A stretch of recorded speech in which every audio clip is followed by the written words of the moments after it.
je connais mes brebis et elles me connaissent. Elles entendent ma voix et elles me suivent. Le monde n'entend pas cette voix-là.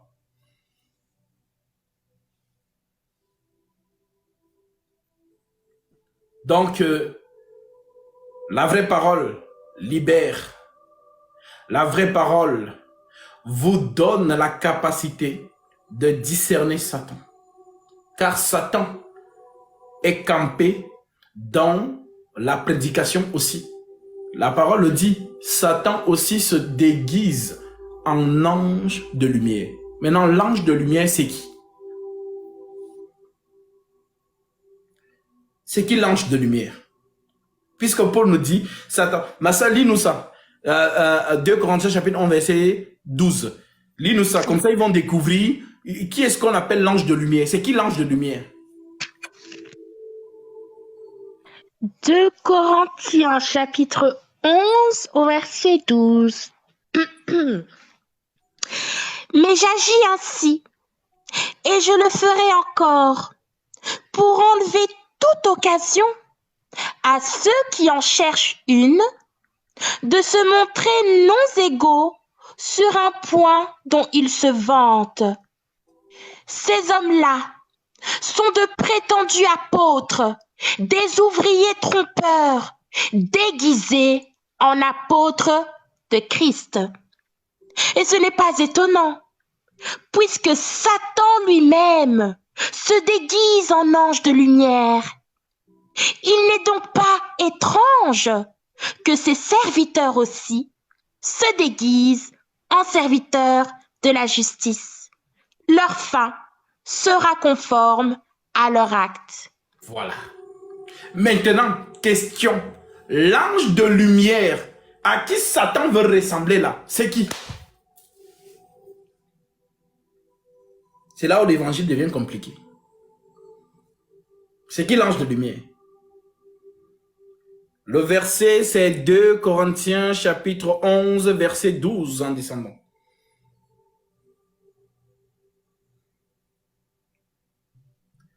Amen. L'ange de lumière, c'est Jésus-Christ. C'est lui l'ange de lumière.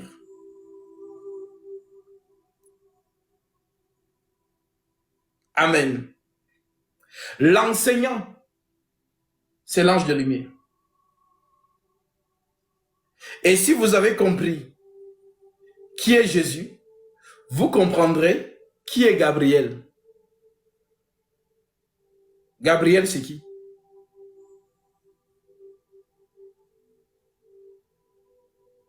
Là, maintenant, le cerveau va péter. Voilà. Là, ici, ce n'est plus l'évangile des enfants. Ma soeur, lis Hébreux chapitre 5, verset 11, s'il te plaît. Parce que les totos spirituels, il y a un niveau pour vous. C'est-à-dire qu'il y a là où les pigeons volent jusqu'au toit. Mais les aigles, c'est sur les cimes des montagnes. C'est-à-dire sortent de l'atmosphère pour flirter avec la stratosphère.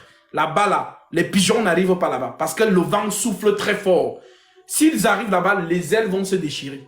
Là-bas, il n'y a que les aigles qui arrivent. Dieu parle dans la montagne. Voilà pourquoi Moïse monte pour aller écouter Dieu là-bas. Parce que les vents sont violents. Dieu ne parle pas là-bas chez les pigeons. Non. Donc, il y a niveau d'évangile. Hébreux chapitre 5 au verset 11. Nous avons beaucoup à dire à ce sujet et des choses difficiles à expliquer parce que vous êtes devenus lents à comprendre. Alors que vous devriez avec le temps être des enseignants, vous en êtes au point d'avoir besoin qu'on vous enseigne les éléments de base de la révélation de Dieu. Vous en êtes arrivé à avoir besoin de lait et non d'une nourriture solide. Or, celui qui est au lait est inexpérimenté dans la parole de justice, car il est un petit enfant. Mais la nourriture solide est pour les adultes, pour ceux qui, en raison de leur expérience, ont le jugement exercé à discerner ce qui est bien et ce qui est mal. Voilà donc la précision. L'ange de lumière, quand vous entendez ange de lumière, ce n'est rien d'autre que le Seigneur Jésus-Christ. La lumière, l'ange de lumière. Donc, je suis la lumière du monde. Cette lumière-là, c'est quoi? Est-ce que c'est une lumière comme ça? Parce qu'il y a les totos spirituels. Quand on dit lumière, vous savez ce qu'eux, ils voient. Je vais vous montrer ce qu'ils voient. Ange de lumière. Il a dit que l'ange de lumière, non. Attends. L'ange de lumière, c'est... Attends. Il faut que je trouve ça. Voilà. Donc, vous voyez la lumière là, la lumière du téléphone. Voilà. Donc, c'est ce que eux, ils écoutent comme ils raisonnent. L'ange de lumière, c'est ça. Non, la lumière, ce n'est pas ça. La lumière, c'est la vérité. Quand on dit lumière, c'est la vérité. Ce n'est pas ça. La lumière, c'est la vérité. Et Jésus dit, je suis la lumière du monde. L'ange de lumière, c'est moi. Maintenant, il faut qu'on en montre l'ange de lumière. Lis Apocalypse chapitre 14, verset 6.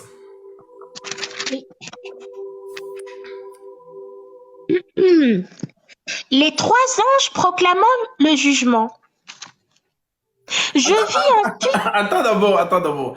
Avant de lire les trois anges, parce que les gens ne comprennent pas, qui proclament le jugement, nous allons d'abord lire une écriture où Jésus va parler de ça. Nous allons prendre, je pense, Jean chapitre 14. Prenons d'abord Jean 14. Soyez attentifs là et notez. Voilà, parce que ça sont les choses compliquées. Voilà, là on monte de niveau là. Jean 14, à partir du verset...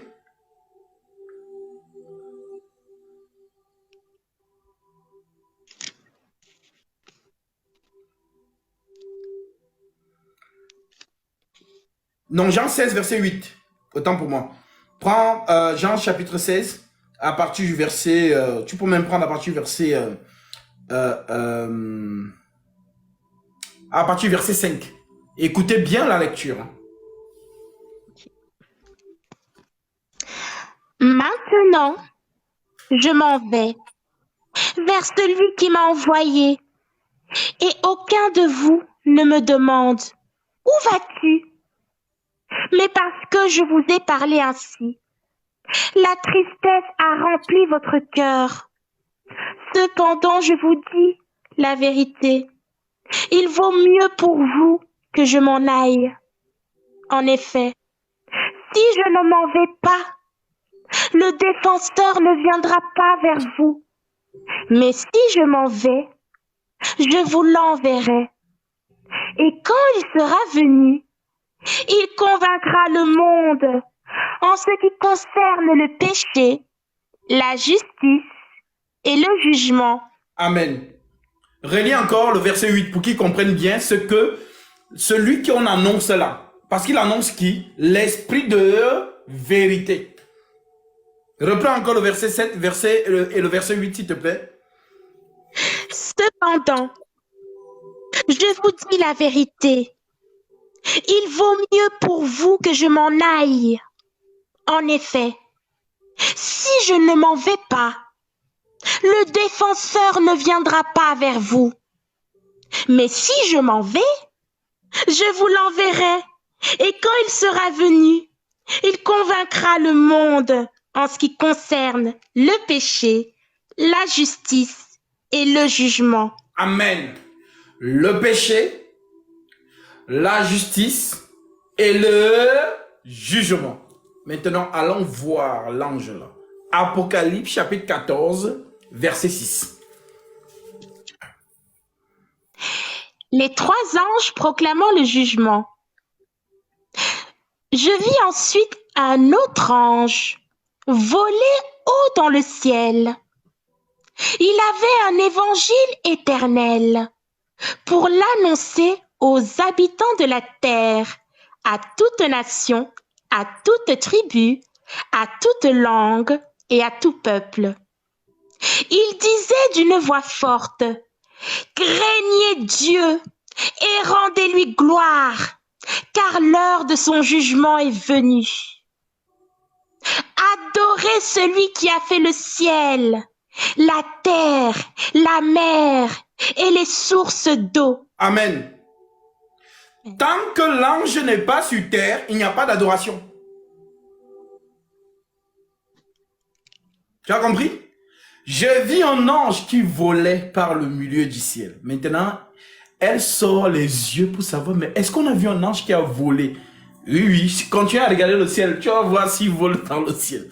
J'ai vu un ange qui volait par le milieu du ciel. Il annonçait un évangile éternel pour l'annoncer à toute nation, à toute tribu, à toute langue et à tout peuple. Il disait, craignez Dieu. Qu'est-ce que l'Écriture dit à propos de la crainte? La crainte de Dieu, c'est le commencement de la sagesse.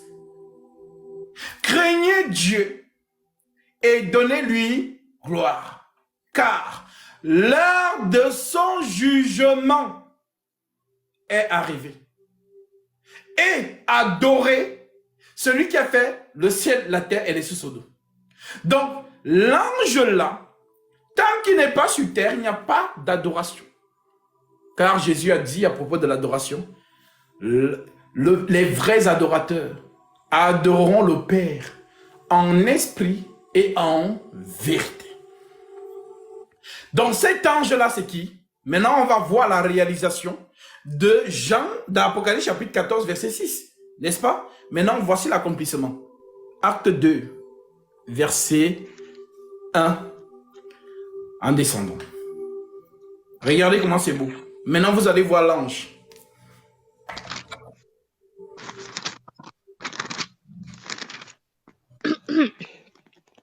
Venu de l'Esprit à la Pentecôte.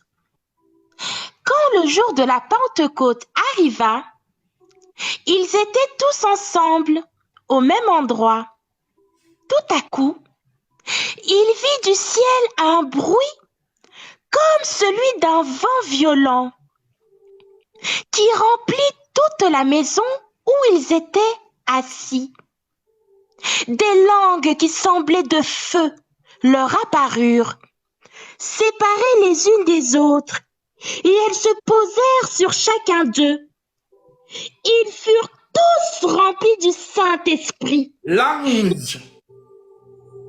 Ils furent tous remplis de l'ange de lumière, le Saint-Esprit. Continue.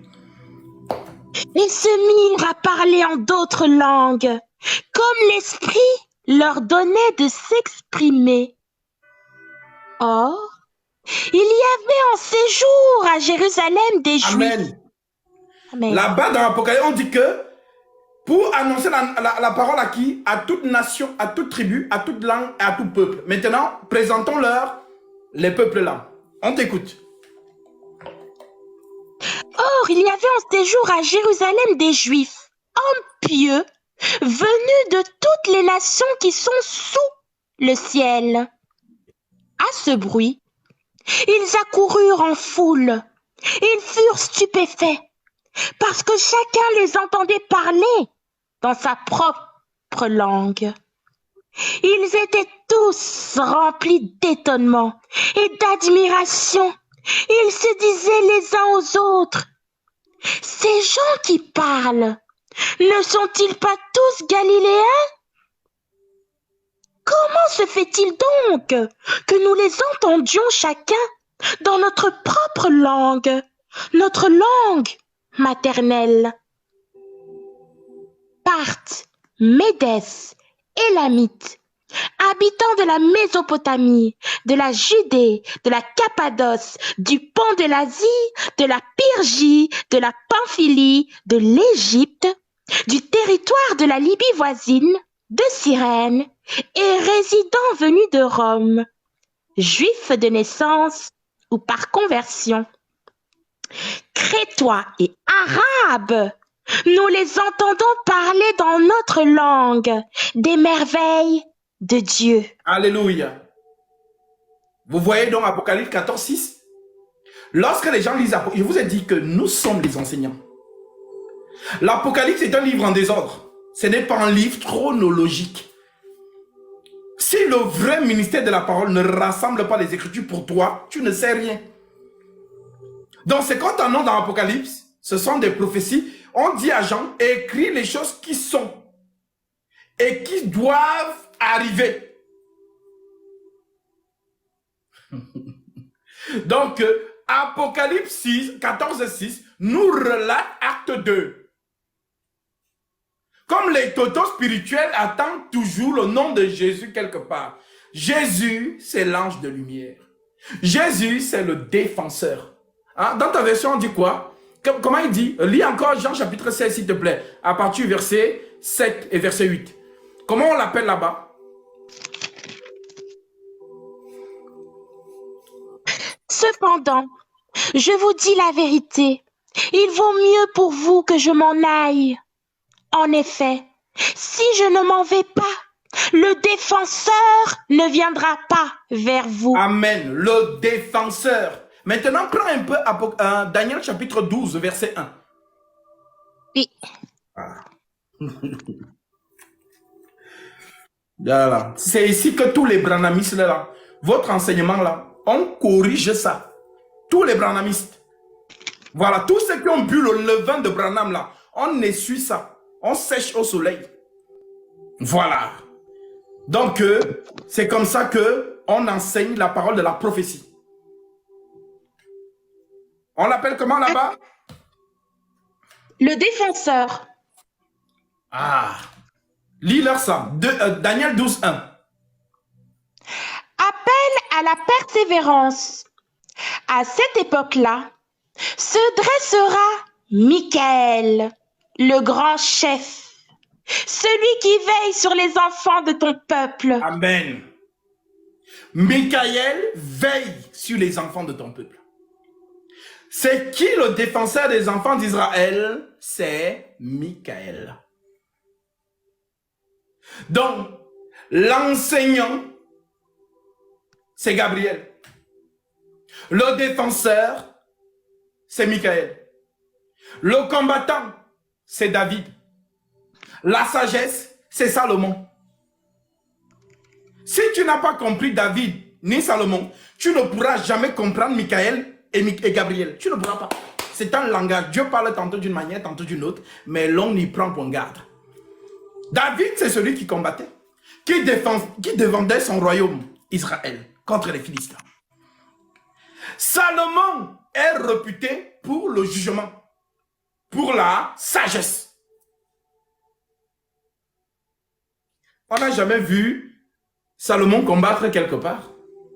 Mais lorsque le véritable Salomon descend sur la terre des hommes, il dit, ici, il n'y a plus que Salomon, dont la sagesse est sur la terre. Voilà pourquoi on dit, la crainte de Dieu, c'est le commencement de la sagesse. Donc quand vous entendez sagesse, c'est Salomon, l'homme le plus sage de la terre. Maintenant, si Salomon est l'homme le plus sage de la terre, c'est qui se cache derrière Salomon? Parce que tout prophète est une préfiguration du véritable prophète. Donc si je vois Salomon, qui se cache derrière Salomon? Si je vois David, qui se cache derrière David?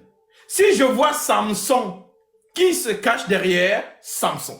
Si je vois Jephthé, qui se cache derrière Jephthé? Si je vois Gédéon, qui se cache derrière Gédéon? Si je vois Amos, Jonas, qui se cache derrière ces prophètes?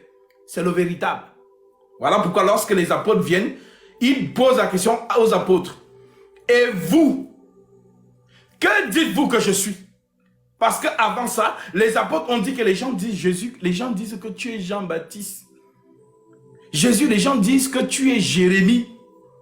Jésus, les gens disent que tu es Élie. C'est ce que les gens disent. Que non, c'est Élie. Non, c'est Jean-Baptiste. Non, c'est Jérémie. Non, c'est Ézéchiel. Pourquoi les gens ont dit ça? Mais quelle est la réponse de Jésus? Jésus dit, bon, ok, les gens ont dit que je suis Jérémie, que c'est moi Jérémie, c'est moi Jean-Baptiste, c'est moi Élie. Bon, vous qui marchez avec moi là, vous dites donc moi je suis quoi? C'est là où il réalise pour la toute première fois que, en fait, depuis là, on marche avec quelqu'un qu'on ne connaît pas. Et ils n'ont pas pu donner de réponse. Alors Jésus ouvre l'esprit de Pierre, celui qu'on appelle Simon. Simon voit, dit que, ah, tu es le Christ, le Fils du Dieu très haut. En d'autres termes, tu es Dieu, le Christ. Alors, il dit, tu es heureux, Simon, fils de Jonas, car ce n'est ni la chair ni le sang. Donc, ce n'est pas ton cerveau là qui t'a révélé cela. C'est l'esprit de mon Père. En d'autres termes, mon esprit qui t'a révélé. Vous avez compris? Donc, le Père, lorsqu'il se déplace dans l'écriture, il faut savoir où est-ce qu'il est jaune, où il est bleu, où il est rouge, où il est vert. Parce qu'il change de couleur à chaque fois. Maintenant, si tu n'es pas bien enseigné, tu ne sauras jamais où il est vert. C'est lui la tunique de Joseph. On dit que Salomon, Jacob a offert à son fils Joseph la tunique de plusieurs couleurs. Et c'est Joseph que le père adore. Le père se prosterne devant Joseph. Jacob se prosterne devant Joseph. Joseph a eu le songe. Il a dit, j'ai vu le soleil, la lune et les étoiles se prosterner devant moi. Lorsque son père interprète, il dit, il se fâche. Comment ça? Que veux-tu dire par là? Moi, ton père, ta mère et tes frères, tu veux dire que nous viendrons nous prosterner devant toi? Oui, oui, oui. Vous allez vous prosterner devant moi. Parce que Joseph est une préfiguration de Jésus.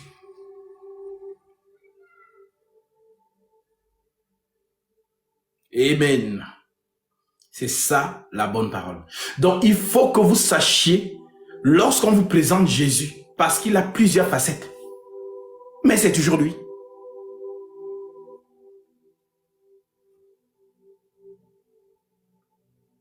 Eh oui. Celui qui enseigne les prophètes dans la loi, c'est qui? On dit que les prophètes qui ont prophétisé dans la loi ont prophétisé avec l'esprit de Christ. Qui a ouvert l'intelligence de Daniel? L'Écriture dit que les anges ne connaissent pas la fin du monde. N'est-ce pas? Ah, c'est écrit. Massa, lis-nous un peu ça. Merci mon frère. Lisons un peu cette écriture. L'écriture dit, Matthieu 24. Oui. Matthieu 24, à partir du verset... Matthieu 24, prenons à partir du verset...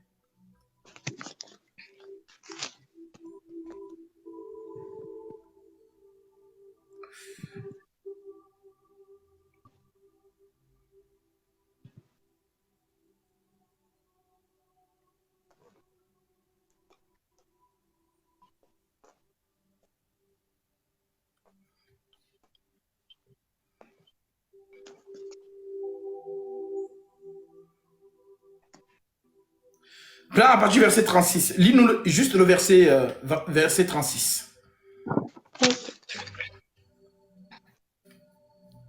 Appel à la vigilance. Quant au jour et à l'heure, personne ne les connaît, pas même les anges du ciel, ni même le Fils. Mon Père seul les connaît. Amen.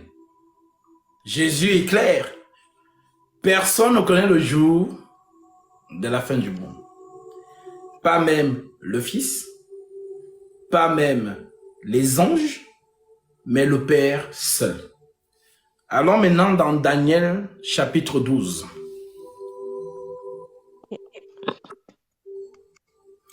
On va d'abord lire Daniel chapitre 9 pour montrer comment il vient à partir du verset 22. Voilà. Et ensuite, nous allons lire Daniel chapitre 12 et vous allez comprendre quelque chose ici.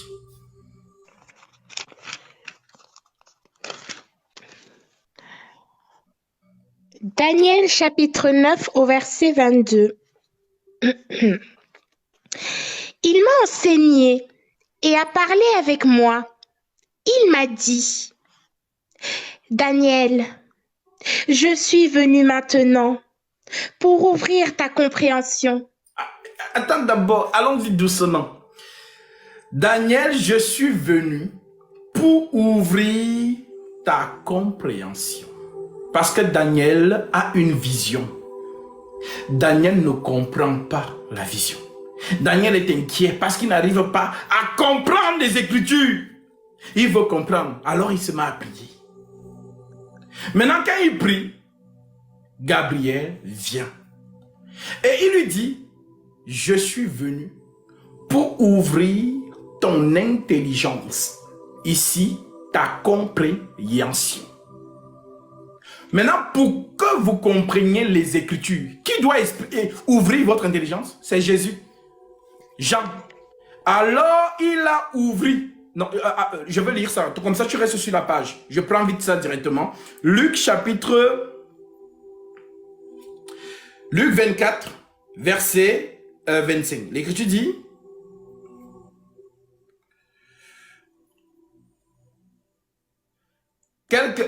Luc 24, attends pour moi, 44, verset, je prends 44-45. L'Écriture dit, c'est là ce que je vous disais, lorsque j'étais encore avec vous, qu'il fallait que s'accomplisse tout ce qui est écrit de moi dans la loi de Moïse, dans les prophètes et dans les psaumes. Verset 45. Alors il a ouvert l'esprit afin qu'il comprisse les Écritures. Alléluia. Qui a ouvert l'esprit ici? Au toto spirituel. Parce qu'il n'avait pas encore le Saint-Esprit. Donc c'est normal qu'on ne comprenne pas. Parce que quand on ne comprend pas les Écritures, on est toto spirituel. C'est une manière de dire qu'on ne comprend pas. On est comme, voilà, comme les musulmans qui disent, est-ce que Dieu peut manger? Est-ce que Dieu peut dormir? Voilà, c'est ça qu'on appelle toto spirituel. Donc ici, quand tu n'as pas l'Esprit de Dieu, tu es un toto spirituel. Tu es un homme. Tu te confies qu'à ta sagesse humaine. Maintenant, pour avoir la sagesse ultime, c'est-à-dire la sagesse supérieure à celle de l'homme, il faut que l'Esprit de Dieu vienne en toi. Maintenant, ici, Luc 24, 44 à 45, on dit, je répète, alors il a ouvert l'esprit afin qu'il comprisse les Écritures. Maintenant, lis-nous encore Daniel chapitre 9 à partir du verset 22 là-bas, où on va comprendre ici qui ouvre l'intelligence de Daniel, l'homme le plus sage. Parce que même Dieu dit à Satan, voici tu es plus sage que Daniel. Donc si Daniel est référencié, ça veut dire que c'est-à-dire la prophétie de Daniel est vraiment une prophétie. Le livre de Daniel là, franchement c'est un joyau. C'est un joyau. Vas-y. Il m'a enseigné et a parlé. Reprends à partir du verset 22. Daniel chapitre 9 au verset 22. Oui. Oui. Il m'a enseigné et a parlé avec moi. À partir du verset 20, à partir du verset 20, comment on voit sa venue? D'accord. Les 70 semaines, je parlais encore. Je priais, je reconnaissais mon péché et celui de mon peuple d'Israël. Et je présentais ma supplication à l'Éternel, mon Dieu, en faveur de la montagne sainte de mon Dieu. Je parlais encore dans ma prière quand l'homme Gabriel, celui que j'avais vu dans ma précédente vision, s'est approché de moi d'un vol rapide au moment de l'offrande du soir. Il m'a enseigné et a parlé avec moi. Il m'a dit, Daniel, je suis venu maintenant pour ouvrir ta compréhension. Lorsque tu as commencé à prier, une parole est sortie et je viens pour te l'annoncer, car tu es considéré comme précieux. Sois attentif à la parole et comprends la vision. Ce sont 70 semaines qui ont été fixées pour ton peuple et pour ta ville sainte, pour faire cesser la révolte et mettre un terme au péché, pour expier la faute et amener la justice éternelle, pour marquer d'un sceau la vision et le prophète, et pour consacrer par onction le lieu très saint. Amen. Donc, c'est Gabriel qui vient enseigner Daniel pour qu'il comprenne la vision, en d'autres termes, les Écritures. Maintenant, Jésus nous dit là-bas, dans Matthieu 24, nous avons lu au verset 36, que personne ne connaît le jour de la fin du monde. Ni le Fils, ni les anges, mais le Père seul. Apocalypse, plutôt Daniel chapitre 12. Maintenant, allons dans Daniel 12.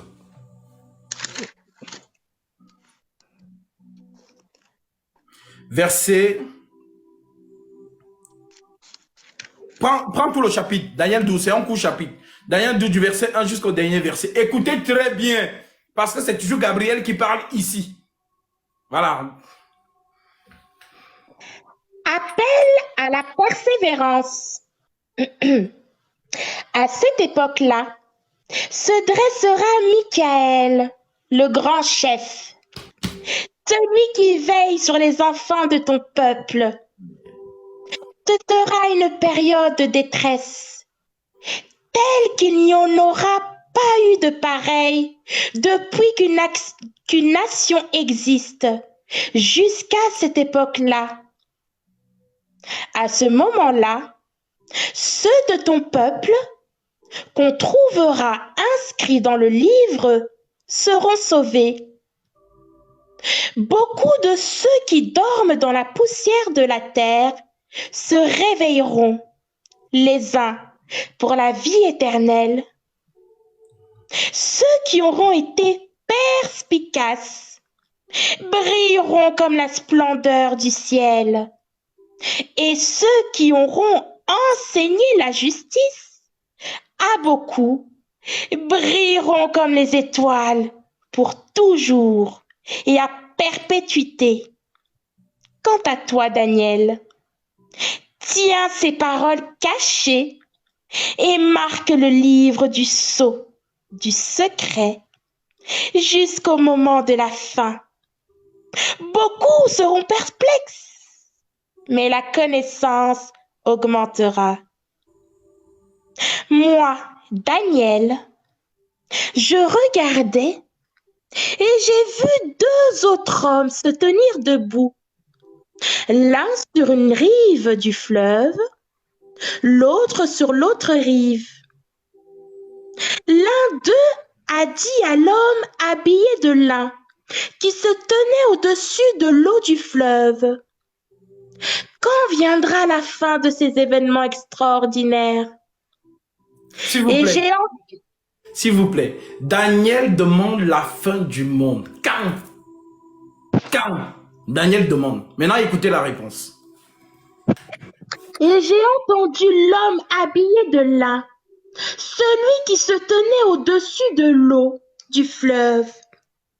Il a levé sa main droite et sa main gauche vers le ciel, et il a juré par celui qui vit éternellement que serait-ce dans un temps, 2 temps et la moitié d'un temps, et que tout cela prendrait fin quand la force du peuple saint serait entièrement épuisée. J'ai entendu, mais sans comprendre, et j'ai dit: Mon Seigneur, quelle sera l'issue de tout cela? Il a répondu: Vas-y, Daniel, car ces paroles seront tenues cachées et marquées du sceau du secret jusqu'au moment de la fin. Beaucoup seront purifiés, épurés et affinés. Les méchants feront le mal et aucun d'eux ne comprendra. tandis que ceux qui seront perspicaces comprendront. Depuis le moment où le sacrifice perpétuel sera supprimé et où l'abominable dévastation sera dressée, il y aura 1290 jours. Heureux celui qui attendra et qui arrivera jusqu'à 1335 jours. Quant à toi, marche vers ta fin. Tu te reposeras et tu seras debout pour recevoir ton héritage à la fin des jours. Amen. Maintenant, question.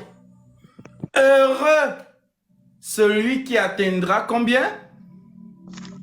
1335 jours. C'est un code. Celui qui déchiffre le code là, a le jour de la fin du monde.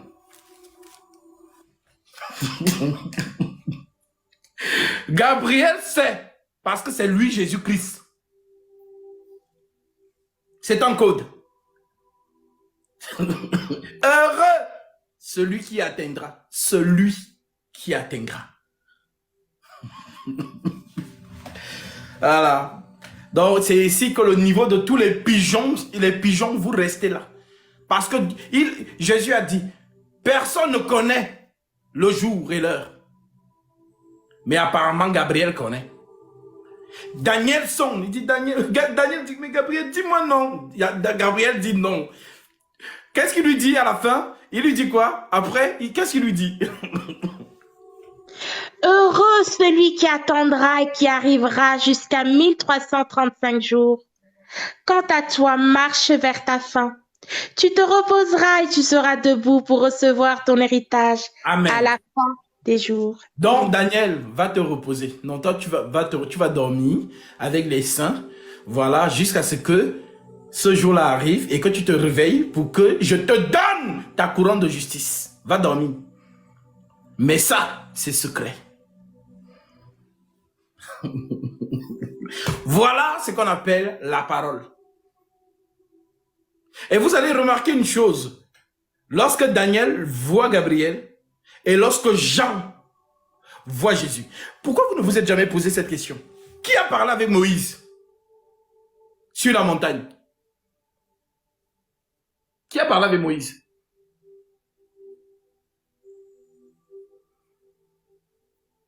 Dieu. On est d'accord? Qui a parlé avec Ézéchiel? Dans le livre d'Ézéchiel, qui a parlé avec Ézéchiel? Dieu. On est d'accord? Qui a parlé avec Jean? Apocalypse. Qui parlait avec lui? Jésus-Christ. On est d'accord? Maintenant, qui parlait avec Daniel?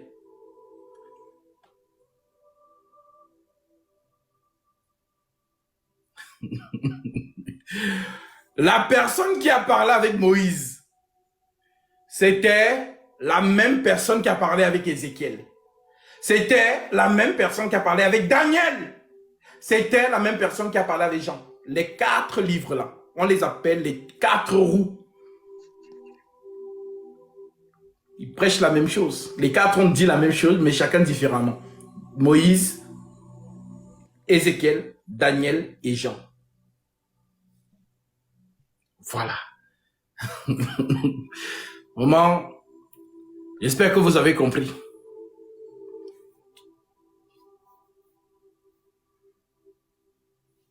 Eh oui, le Seigneur, il se cache toujours. Voilà, il ne veut pas qu'on le voie. Maintenant, si tu as compris, tu te prosternes.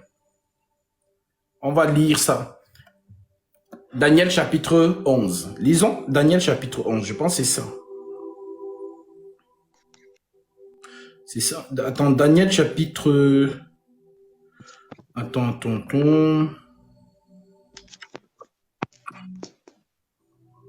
Daniel...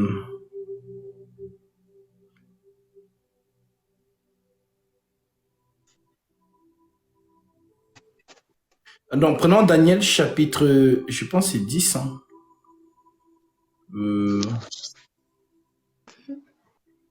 Alors, oui, Daniel chapitre 10. Prenons à partir du verset 4. Hey.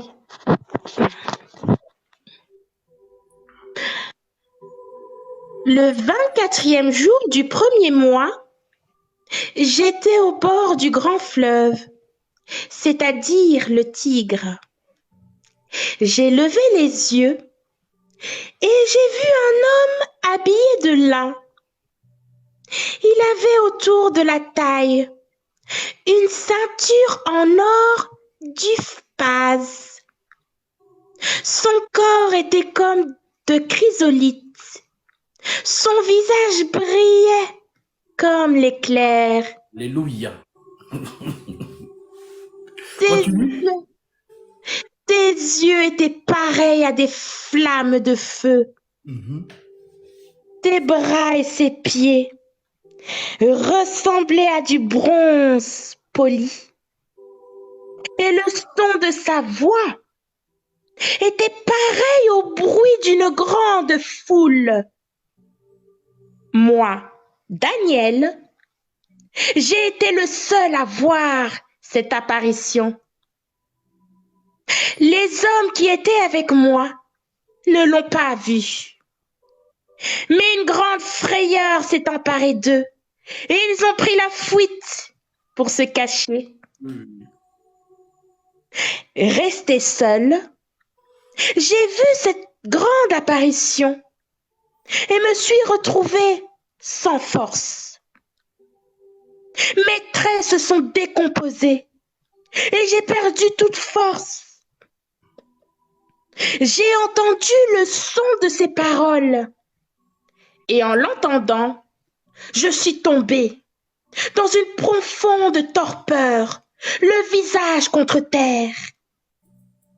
Mais une main m'a touchée et m'a mis tout tremblant sur mes genoux et les paumes de mes mains. Puis, l'homme m'a dit, Daniel, homme considéré comme précieux, sois attentif aux paroles que je vais te dire et tiens-toi debout là où tu es. En effet, j'ai été maintenant envoyé vers toi. Cet homme-là, c'est qui? C'est qui cet homme-là? C'est qui cet homme? C'est qui? C'est Gabriel. Maintenant, lorsque Jean voit dans Apocalypse chapitre 1, Jean nous donne la même description. Maintenant, là-bas, c'est qui? C'est le Seigneur Jésus. Jean dit aussi qu'il est tombé comme mort. Et il posa sa main droite sur moi et dit, n'aie pas peur, je suis l'alpha et l'oméga, le premier et le dernier, et le vivant. J'étais mort, et voici, je suis vivant au siècle des siècles. Mais celui-là n'a pas dit ça à Daniel, parce qu'il n'est pas encore mort. Justement, il prophétise à Daniel, loin qu'il va mourir. Les 70 semaines de Daniel.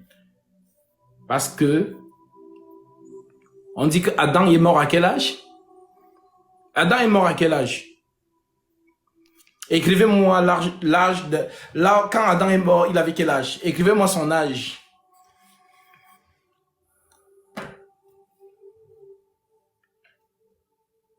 « 930. » Effectivement. Maintenant, faites 930. Faites 930. Plus 70.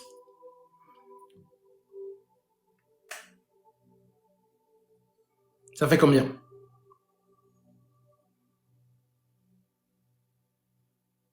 1000. » Et tu enlèves des zéros, il reste 1. C'est la prophétie. Un jour devant Dieu est comme 1000 ans. 1000 ans sont comme un jour. Voilà.